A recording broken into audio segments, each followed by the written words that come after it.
Hoy quiero hablarles sobre los casos de abuso psiquiátrico más frecuentes en España, que hemos detectado a través de la Comisión Ciudadana de Derechos Humanos.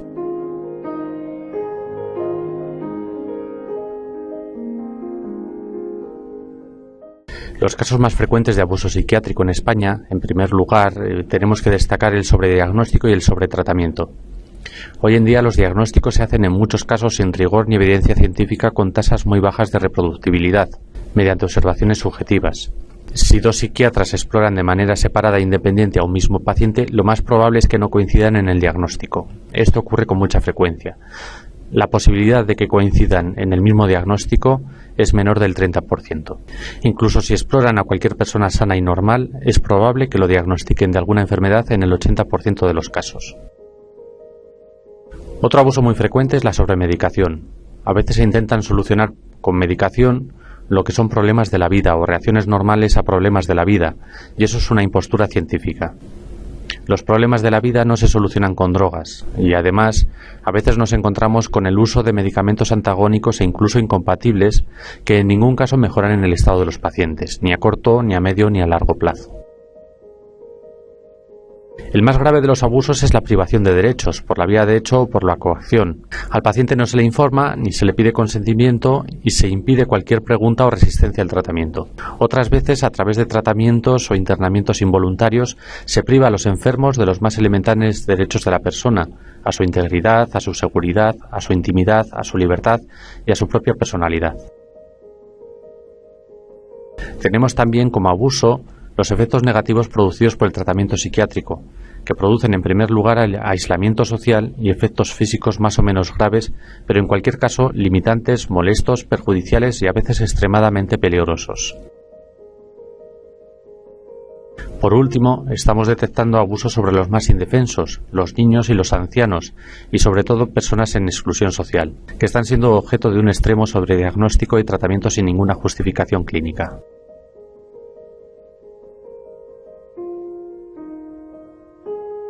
Tenemos que destacar sobre todo como principal signo de alarma que nos hace ver con evidencia que se están violando los derechos es la falta de libertad para decidir. Cuando a un paciente no se le informa, no se le consulta sobre un tratamiento o éste se le impone, todo ello es un claro signo de que se están violando los derechos. Otro signo fundamental es la falta de información escrita o información escrita no firmada, vaga o impersonal. La historia clínica es un archivo que contiene datos personales del paciente y como tal debe ser accesible para el propio paciente. Por otra parte, todo tratamiento debe ser informado y consentido, por lo que no hay ninguna razón para no entregar al paciente un diagnóstico completo y un tratamiento justificado a través de un informe firmado por el especialista. En tanto en cuanto uno es paciente y quien le atiende es médico, todos los derechos como pacientes deben conservar su contenido esencial íntegro. Esto no ocurre en la práctica, ya que en la práctica es habitual ver a los psiquiatras ejercer un control entre paternalista y policial sobre sus pacientes, todo lo cual es impropio de una profesión médica. El paciente debe poder disponer de todos y cada uno de sus derechos a ser informado de manera efectiva, a tener una segunda opinión clínica, a elegir cualquier opción de tratamiento disponible o incluso a no ser atendido ni tratado. El paciente psiquiátrico, por otra parte, tiene derecho a ser informado de su diagnóstico, del tratamiento, de los efectos secundarios y tiene derecho a rechazar tanto el diagnóstico como el tratamiento. El paciente psiquiátrico o el paciente con problemas sociales, en tanto como paciente, repetimos que tiene todos sus derechos intactos, pero incluso como ciudadano debe poder ejercer todos sus derechos sin ningún tipo de limitación. En cualquier caso, si un paciente no puede tomar sus propias decisiones porque está mental o emocionalmente bloqueado o porque no puede concentrarse adecuadamente por los problemas que tiene, debe ser sustituido por sus familiares y amigos, pero nunca por el médico. El médico no es titular de ningún derecho sobre el paciente, ni lo puede ser, porque esto es incompatible con la función médica y con su deontología profesional.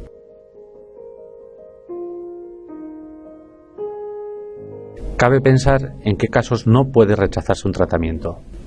Un tratamiento siempre puede ser rechazado por el paciente.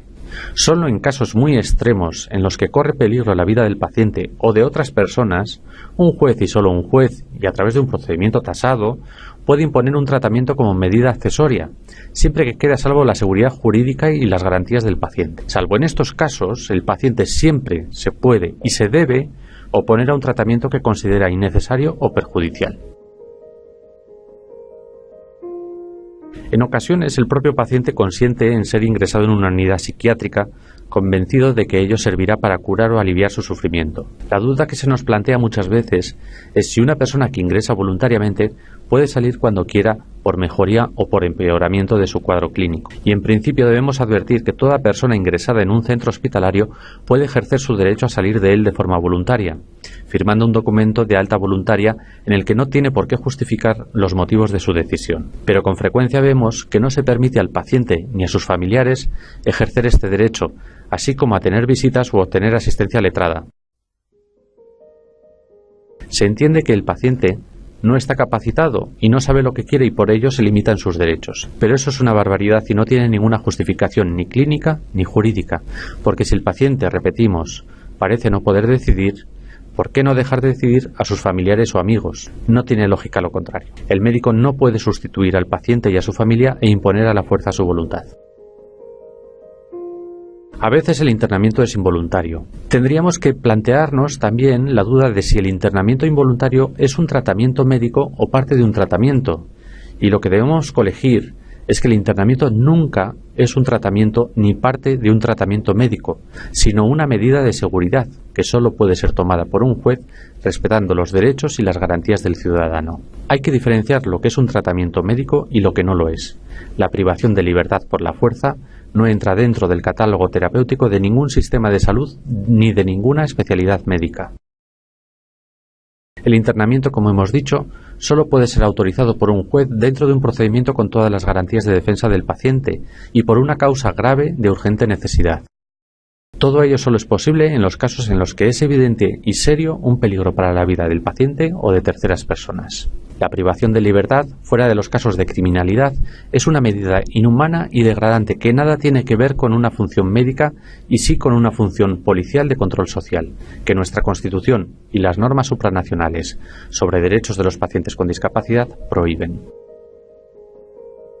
Los ciudadanos libres y los pacientes tienen reconocidos unos derechos. Hay un derecho al consentimiento informado, a una segunda opinión y a conocer las alternativas al tratamiento farmacológico prescrito. El paciente debe ser informado de una manera eficaz y convincente de su diagnóstico. Debe estar seguro y convencido de que su médico va por el camino correcto y que sabe lo que hace. Además, el médico debe convencerlo de que el tratamiento que le propone es el más adecuado y advertirle de otros tratamientos posibles que pueda elegir. Lo contrario es una impostura y una deslealtad profesional. En la práctica, esto no ocurre, ya que con mucha frecuencia el tratamiento se impone y se cambia sin ningún tipo de explicación. No se ofrecen alternativas ni una segunda opinión, lo cual es contrario a la ética y al derecho. Durante décadas se ha obligado a creer que el único tratamiento para el sufrimiento humano es la psiquiatría, y esto es una barbaridad. Una persona entristecida por la muerte de un ser querido, o agitada por los problemas y la incomprensión, o cualquier otro síntoma psiquiátrico, puede encontrar alivio con terapias naturales, psicoterapia, ayuda religiosa, asesoramiento, coaching, el deporte o cualquier otra actividad humana dirigida por una persona con entrenamiento. La psiquiatría no es la respuesta a todos los problemas del ser humano, ni a su sufrimiento, ni mucho menos. Otro problema que tenemos es, una vez que el psiquiatra ha colocado a un paciente una etiqueta con un diagnóstico mental, cómo quitar esa etiqueta de enfermo mental y dónde ir. Hay que advertir que una etiqueta no es más que una ficción que nos podemos creer o no. El problema viene cuando esta etiqueta nos causa problemas sociales o descrédito personal. Hay que solicitar al psiquiatra que corrija una etiqueta inadecuada o falsa. En caso contrario, a su superior, a través del Colegio de Médicos o de la Administración Sanitaria, y en última instancia a través de una reclamación judicial. Otra opción válida es buscar otra exploración o diagnóstico independiente que pueda contradecir la etiqueta que se nos ha puesto. Un informe de un psicólogo imparcial o un informe de pruebas y test objetivos realizados por un profesional imparcial pueden ser suficientes para contradecir un diagnóstico falso, incoherente o mal hecho. Muchos pacientes perciben ayudas y subsidios, pero hay que advertir también que esto tiene un riesgo y que puede causar problemas al paciente. El principal problema que causan los subsidios o las pensiones por incapacidad es el propio descrédito, porque accediendo a estas ayudas se da validez a una causa por las que se solicitan, el diagnóstico. Uno mismo se está etiquetando como enfermo al aceptar estos subsidios, como inútil, como incapaz, y esto limita mucho las posibilidades de mejoría y rehabilitación. De alguna manera, a través de estos subsidios el paciente está vendiendo sus derechos y puede que llegue el día en el que no los pueda recuperar. Subsidiar a un paciente es la forma más eficaz de neutralizar cualquier resistencia o denuncia e incluso de recuperar la dignidad. Una vez que se accede a un subsidio y se afirma el diagnóstico, el paciente queda con un estigma que no podrá borrar y que operará contra él en cualquier procedimiento administrativo o judicial o ante cualquier discusión familiar o de barrio o cualquier problema de trabajo. Realmente ese dinero no ayuda nada a los pacientes que necesitan permanecer integrados plenamente en la sociedad, trabajar y tener familias. En cuanto a los tratamientos involuntarios, si un paciente quiere dejar de tomar la medicación y el médico se niega a que deje este tratamiento, habrá que pensar qué es lo que puede hacer. En principio, uno no debe tomar lo que cree que no le beneficia o incluso lo que le perjudica. Esto es un principio básico de la autonomía de la voluntad. Si el tratamiento no es eficaz o es perjudicial, hay que decírselo al médico y si éste no hace caso, habrá que notificarle por escrito o iniciar una reclamación administrativa o judicial. Con demasiada frecuencia y sin ninguna justificación médica ni jurídica, hemos visto cómo se impone un tratamiento involuntario a través de un procedimiento judicial iniciado por el médico, y esto es algo que el paciente debe prever. Oponerse a un tratamiento psiquiátrico hoy por hoy en España es arriesgado y puede ocasionar graves problemas. En el momento en el que el paciente empieza a tener miedo de su psiquiatra, es el momento de buscar el apoyo de familiares, amigos y la ayuda de un profesional. Hay diferentes asociaciones que pueden dar apoyo y ayuda a los pacientes psiquiátricos que tienen problemas o sufren abusos. Una de estas organizaciones es la Comisión Ciudadana de Derechos Humanos, que ayuda a canalizar las denuncias que recibe. También hay que reconocer que pedir ayuda no es el primer paso que debe dar un paciente. El primer paso es restaurar su actividad, su vida social, familiar y sus amistades.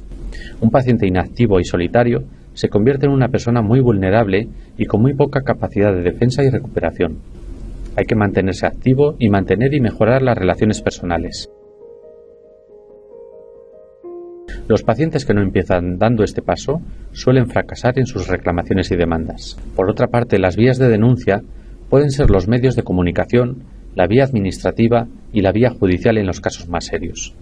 Cualquiera de las vías pasa porque el paciente se encuentre activo y apoyado por familiares y amigos.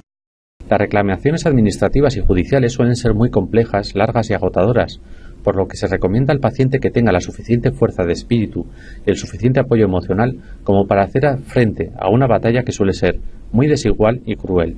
Se necesita ayuda muy especializada para plantear una reclamación de estos tipos.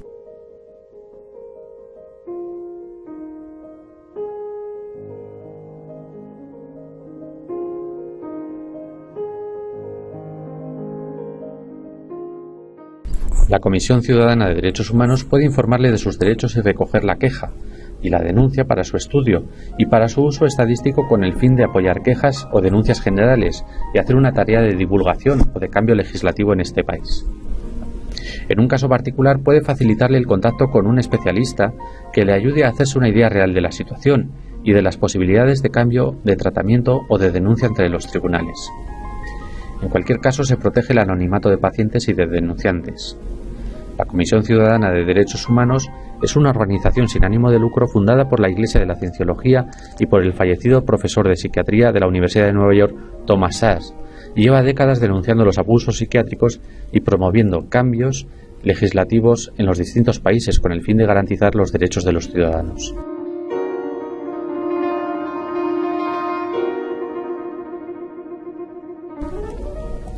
Puede contactar con la Comisión Ciudadana de Derechos Humanos a través de Internet o en su página web y en las redes sociales.